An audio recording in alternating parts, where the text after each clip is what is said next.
Hi everyone. आज हम लोग बीएससी सेकेंड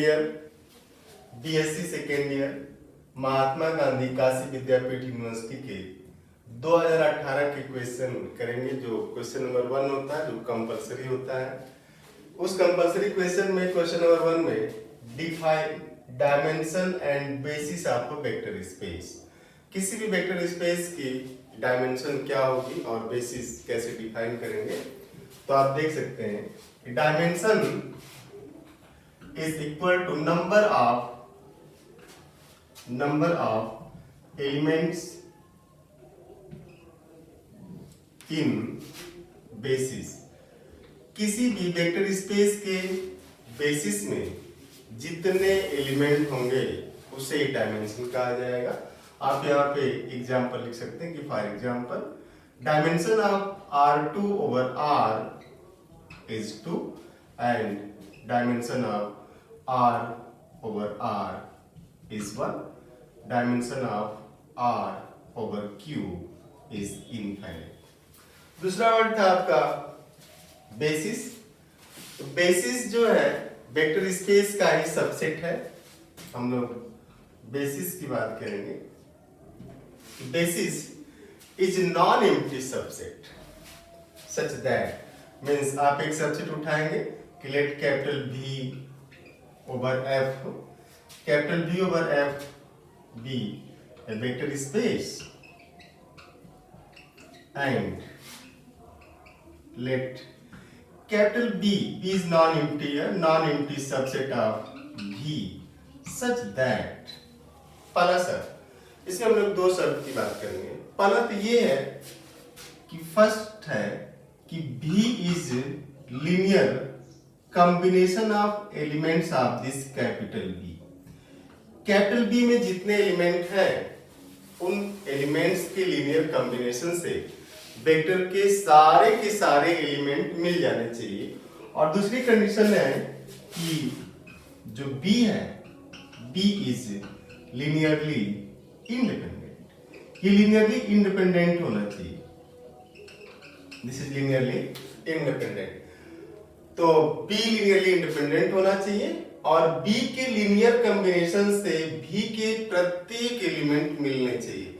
अगर B में कोई भी एक एलिमेंट ऐसा हो गया जो कि इसके लीनियर कॉम्बिनेशन में नहीं है तो आप कहेंगे कि B बेसिस नहीं हो सकता। आप फॉर एग्जांपल आप ले सकते हैं R2 over R की एक बेसिस, हम लोग एक बेसिस की बात करें, इसके कई बेसिस होंगे। आप B लिख सकते हैं दिस 1 0 एंड दिस 0 1। इसके लीनियर कॉम्बिनेशन से पूरा का पूरा R2 मिल जाएगा। अगर आप दूसरी बेसिस लिखना चाहें, इसे B1 का नाम दे दें और B2 B3, तो आप एलिमेंट चेंज करेंगे जो लीनियरली इंडिपेंडेंट हो। B2 लिख सकते हैं आप 1 1 1 0, B3 1 0 दिस 1 1, B4 1 2 3 5। ये सभी R2 over R के लिए बेसिस का काम करेंगे। और distinct basis, number of basis R2 over R में नंबर ऑफ बेसिस एक से ज्यादा होंगे, बट जितने भी बेसिस होंगे सब में सेम एलिमेंट होगा, इसलिए हमेशा डायमेंशन सेम होती है। तो ये तो रहा question number 1। Question number B जो है इज द सेट B। आप उधर क्वेश्चन नंबर B को देखिए। इज द सेट B जिसमें आप x y एलिमेंट लिए हैं R2 के सच दैट ये B is the set B x y such that y equal to 2x plus 1 x belongs to R a vector space। तो आप देखेंगे vector space form करने के लिए आपने देखा होगा कि पहले तो अबेलियन ग्रुप होना चाहिए जिसमें वो आप सारी प्रॉपर्टी लिखते हैं कि क्लोजर होल्ड हो, एसोसिएटिविटी हो, आइडेंटिटी हो, इनवर्स हो, कम्यूटेटिव प्रॉपर्टी होल्ड करे। उसे हम लोग सीधे सीधे लिखते हैं कि abelian group with respect to addition होना चाहिए। अब अगर अबेलियन ग्रुप है तो आइडेंटिटी तो चाहिए, एडिशन के रिस्पेक्ट में है तो एडिटिव आइडेंटिटी चाहिए और एडिटिव आइडेंटिटी 0 0 होती बट आप देखेंगे कि since here 0 0 does not belong to this capital V, इस कैपिटल V में 0 0 नहीं होगा, क्योंकि जैसे आप x का मान 0 करेंगे y का मान 1 आ जाएगा, है ना। जैसे for x is equal to 0, here y is equal to 2 times 0 plus 1 that is 1। तो आइडेंटिटी इसमें फेल करेगी, इसलिए वेक्टर स्पेस नहीं होगा। तो आप अगर इतना भी इसका एडिशन दे देते हैं कि since here identity does not belongs to V, this is why this capital V is not a vector space. हम लोग क्वेश्चन नंबर C की बात करते हैं। आप देखिएगा question number C, if capital B be the set of all continuous functions in closed interval AB so that H एक subset आप ले रहे हैं इसका, उसमें ऐसे सारे फंक्शन रखे गए कंटिन्यूअस, C ओवर AB का मतलब set of all continuous function की बात हो रही है। A to B fx dx is 1, A to B fx dx is 1 is not a vector space। आप इसे भी आइडेंटिटी के साथ ही एक्सप्लेन करें, this is not a vector space. तो H में वेक्टर स्पेस होने के लिए अबेलियन ग्रुप का होना जरूरी है, अबेलियन ग्रुप होने के लिए आइडेंटिटी का होना जरूरी है। अब अगर ऐसा हो जाए कि A to B fx dx is equal to 1, तो ये गारंटी करेगा कि fx is not equal to 0, क्योंकि अगर आप fx 0 ले लेंगे तो फिर इंटीग्रेशन 0 हो जाएगा पूरा का पूरा। इसलिए यहां से आप फिर इस बात को गारंटी करते हैं कि this implies here identity means fx is equal to 0 does not belongs to this H, and hence H is not a vector space, not a vector space। ये एक्चुअली सब स्पेस की बात कर सकते हैं। तो H is not a vector space, identity इसमें fail कर रही। नेक्स्ट है जो क्वेश्चन नंबर D है, D में थोड़ा सा मिसप्रिंट, आप उसको देख लीजिएगा। Question number E, are the vectors 2 1 0 2 2 1 and 2 1 1 linearly independent. ये तीन वेक्टर दिए गए आपको, 2 1 0 2 1 1 2 2 1, 2 1 0 2 1 1 2 2 1, ये तीन वेक्टर आपको दिए गए।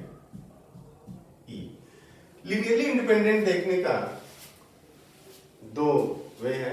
एक तो आप ले आते हैं कि let there are scalars a b c such that a times this vector plus b times this vector plus c times this vector is equal to 0, guarantee that a b c is 0। Linear combination जो आप लेते हैं कि three vectors alpha beta gamma are linearly independent when alpha a plus beta b plus gamma c is equal to 0 implies a0 b0 c0। इनको check करना। दूसरा matrix method से आप जा सकते हैं, किसी मैट्रिक्स के फॉर्म में लिखें, हम लोग लिख लेंगे this capital A is this matrix 2 1 0 2 1 1 and 2 2 1। अब आप इसका डिटर्मिनेंट निकालते हैं। अगर इसका डिटर्मिनेंट 0 हो गया तो लिनियरली डिपेंडेंट हो जाएंगे। और डिटर्मिनेंट के लिए आप लिखिए 2 into this 2 times 1 minus 2 minus 1 times this 2 minus 2 2 minus 2 and plus 0 times this 4 minus 2, and here this is 0 and this is 0. Here 2 times minus 1, that is minus 2, and not equal to 0. It means here vectors are linearly independent। ये तो आ रहा आपका question number E, first का E। F जो है so that eigen values of an upper triangular matrix A are diagonal elements। Upper triangular matrix की बात हम लोग करेंगे यहाँ पे, और उसमें देखेंगे कि सारे के सारे आयगन वैल्यू जो ट्रायंगुलर मैट्रिक्स है उसमें अपर ट्रायंगुलर लोअर ट्रायंगुलर की बात होती है। अपर ट्रायंगुलर में भी जो आइगन वैल्यूज होता है वो डायगोनल एलिमेंट ही होता है, लोअर ट्रायंगुलर में भी डायगोनल एलिमेंट ही होता है। तो जैसे हम लोग आप इसको लिखेंगे F create this matrix. For example आप कोई भी एक मैट्रिक्स उठा लेंगे, this A11 A12 A13 dot dot dot A1n, आप इसको 0 A22 A23 dot dot dot A2n and this dot dot dot dot dot dot this AN n, हम लोग square matrix n cross n की matrix है। ये सारा diagonal element है A11 A22 A33 A44 dot dot dot AN। Eigen values find out करने का जो एक वे है वो ये है कि आप इसके लिए कैरेक्टरिस्टिक आइगन वैल्यूज को कैरेक्टरिस्टिक वैल्यू भी बोलते हैं। तो इसके लिए आप कैरेक्टरिस्टिक पॉलिनोमियल निकालते हैं और कैरेक्टरिस्टिक पॉलिनोमियल से आप कैरेक्टरिस्टिक इक्वेशन बनाते हैं, और जो कैरेक्टरिस्टिक इक्वेशन होगा वो होगा a minus lambda I equal to 0। तो जैसे आप a minus lambda I equal to 0 करेंगे तो आपको ये मिल जाएगा, this implies a11 minus lambda, a22 minus lambda, a33 minus lambda and this dot dot dot ANN minus lambda equal to 0। जैसे आप इसको सॉल्व करेंगे ये मिल जाएगा, and this implies lambda is equal to A11 comma A22 A33 and this dot dot ANN। तो इसके जो डायगोनल एलिमेंट थे वही सारे के सारे आइगन वैल्यूज आ गए।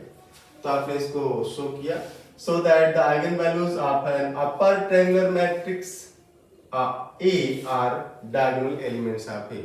अगर इस अपर ट्रायंगुलर को लोअर ट्रायंगुलर कर दिया जाता तो भी यही होता, डायगोनल एलिमेंट होता।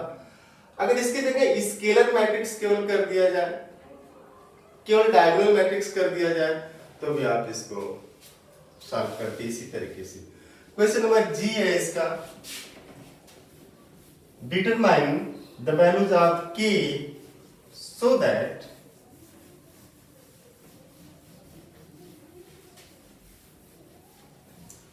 determine the value of K so that the equation 2x plus y plus 2z equal to 0, x plus y plus 3z equal to 0 and 4x plus 3y plus kz equal to 0 have a non-zero solution। non-zero solution। हम लोग थोड़ा सा इसके लिए कुछ basic चीजें देखते हैं। जैसे ax is equal to 0, ax is equal to 0, ax is equal to 0 के केस में सॉल्यूशन हमेशा एग्जिस्ट करेगा, इसमें इनकंसिस्टेंसी की केस नहीं होती। तो ये कंसिस्टेंट हमेशा होता, इसमें एक तो आएगा कि ट्रिवियल, जिसे यहाँ पे 0 कहा जाता, तो हमें ट्रिवियल सॉल्यूशन मिलता। दूसरा है कि नॉन ट्रिवियल मिलते, नॉन ट्रिवियल में आपको इनफिनिटी मेनी सॉल्यूशन भी मिल जाते। तो सॉल्यूशन हमेशा इसका आएगा। अब नॉन जीरो चाहिए, आप यहां से देख सकते हैं, इफ ये जो है इसकी rank, if rank of A is equal to number of variables, number of variables, अगर जो नंबर ऑफ वेरिएबल यूज हुए मींस एक्स, जैसे यहां पे आपका है X Y Z, X Y Z, X Y Z, यही वेरिएबल्स है, तो 3 वेरिएबल यूज हुए। अगर इस मैट्रिक्स की rank number of variables means 3 हो जाए तो इसके पास ट्रिवियल सॉल्यूशन आएगा, यूनिक होगा जिसको आप बोलते हैं। तो if rank of A is number of variables then ax is equal to 0 has unique zero solution, और इसे आप जीरो सॉल्यूशन बोलते हैं या ट्रिवियल सॉल्यूशन बोलते हैं। But if rank of A is strictly less than number of variables, number of variables, ये symbol number of के लिए यूज हुआ, नंबर ऑफ वेरिएबल्स, देन अब जैसे रैंक नंबर ऑफ वेरिएबल्स से कम होता तो वहां पे वेरिएबल फ्री हो जाता है, और जब वेरिएबल फ्री होगा तो वेरिएबल बहुत सारी वैल्यूज उठाएगा, फील्ड पे डिपेंड करेगा। क्योंकि ये सारा का सारा जो लिखा गया है एक्स वाई जेड, तो इसमें फील्ड पे कोई रिस्ट्रिक्शन नहीं है। फील्ड दो तरीके की होती है, फाइनाइट और इनफाइनाइट। तो यहाँ पे आर को ही यूज किया गया, इसलिए जो भी वेरिएबल फ्री होगा उसके पास इनफाइनाइटली मेनी वैल्यूज पिकअप करने की पॉसिबिलिटीज होती। तो दूसरे केस में है कि नंबर ऑफ वेरिएबल्स से अगर ये छोटा हो गया तो then it has infinitely many solutions. Then ax is equal to 0 has infinitely many solutions, तो हमें कहना है कि नॉन जीरो सोल्यूशन आप बताइए। तो नॉन जीरो सोल्यूशन के लिए आप इस कंडीशन को अप्लाई करेंगे, if rank of A strictly less than number of variables, means आपको k की वो वैल्यू बता देना है जिसके लिए इस मैट्रिक्स की रैंक 2 या 2 से कम हो जाए, मींस 3 नहीं होनी चाहिए।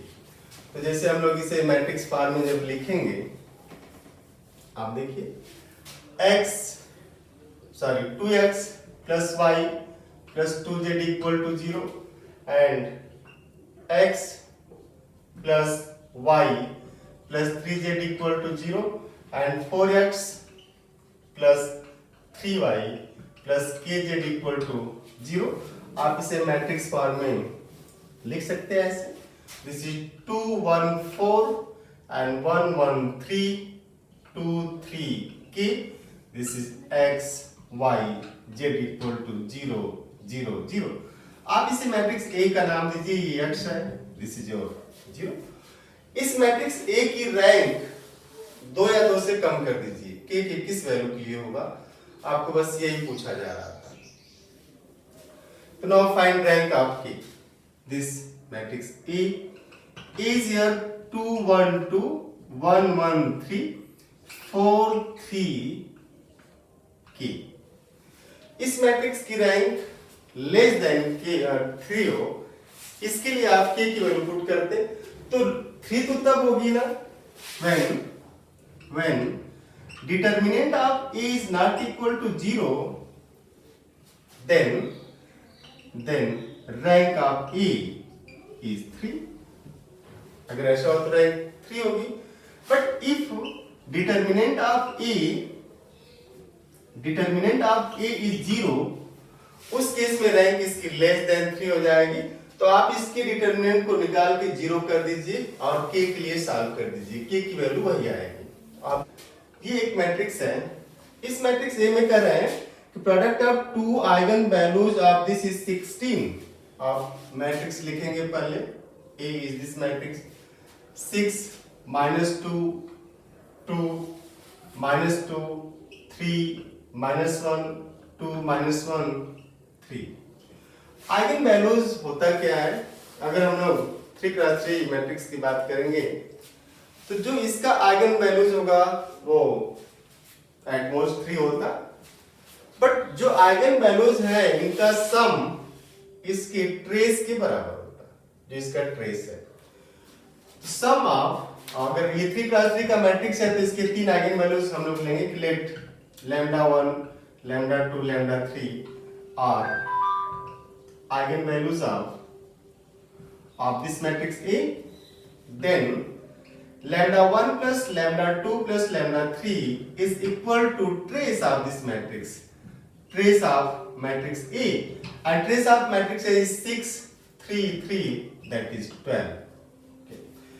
And λ1 into λ2 into λ3 is equal to determinant of this matrix। अब इस मैट्रिक्स का डिटरमिनेंट हम लोग लिखेंगे, this is 6 times 9 -1, this is 6 times 9 -1, and minus minus plus हो जाएगा 2, this -6 plus 2 -6 plus 2 and plus 2 times this is your 2 minus 6, this is 2 minus 6। Simplify कर लीजिएगा, ये 6 into 8 plus 2 into -4 and plus 2 into -4 again, it means this is 48 minus 16 and this is how much 2 and 3 32. It means ये हो गया कि सम of जो eigen values है वो कितना आया 12 आया और जो प्रोडक्ट ऑफ आइगन वैल्यूज है वो 32 आ गया। इसमें दे रहे हैं कि दो आइगन वैल्यूज का प्रोडक्ट 16 है तो आप ले सकते हैं कि इन दोनों आइगन वैल्यूज को आप लैम्डा 1 लैम्डा 2 कर दीजिए। Let here lambda 1 into lambda 2 is 16 ये गिवन है आपका। तो इस इक्वेशन से जिसमें हम लोगों ने ये लिया कि lambda 1 lambda 2 lambda 3 is determinant of A, तो this 16 into lambda 3 is equal to 32, this implies lambda 3 is equal to 2। तो आपके पास आप दो तरीके की इंफॉर्मेशन होगी कि एक आइगन वैल्यू तो आप निकाल लिए वो आ गया आपका 2 और हमारे पास था कि lambda 1 plus lambda 2 plus lambda 3 is 12। Let lambda 3 is here 2, so this implies lambda 1 plus lambda 2 is 10। यहाँ से आप lambda 3 की वैल्यू रख दिए। अब हम लोग उस इक्वेशन को सॉल्व करेंगे जिसमें lambda 1 minus lambda 2 की वैल्यू फाइंड आउट करेंगे। So now lambda 1 minus lambda 2 is equal to under root lambda 1 plus lambda 2 whole square minus, अब देखिए कितना टाइम्स माइनस करेंगे क्या रहेगा lambda 1 square plus lambda 2 square plus 2 times lambda 2 lambda 1 lambda 2, तो इसमें 4 times lambda 1 lambda 2 आप लिखेंगे तो यहां से इसकी वैल्यू आ जाएगी lambda 1 plus lambda 2 whole square means 10 का स्क्वायर माइनस 4 टाइम्स 16 जैसा कि आपको दिया गया था गिवन 16, ये आ जाएगा 100 minus 64 that is under root 36 that is 6। तो लैम्डा 1 प्लस लैम्डा 2 10 आ गया और लैम्डा 1 माइनस लैम्डा 2 6 आ गया। इन्हीं दो इक्वेशन को आप सॉल्व करेंगे, तीसरी आइगन वैल्यू आपके पास है। Now lambda 1 plus lambda 2 is 10, lambda 1 minus lambda 2 is 6, solve कर दीजिए कैंसिल हो जाएगा 16, 2 lambda 1 is 16, then lambda 1 is 8, lambda 1 is 8, this implies lambda 2 is what 2 and lambda 3 is 2 also, lambda 3 is 2।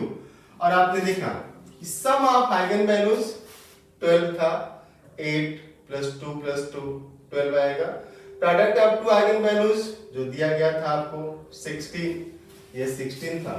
तो question number S का solution रहा। Thank you.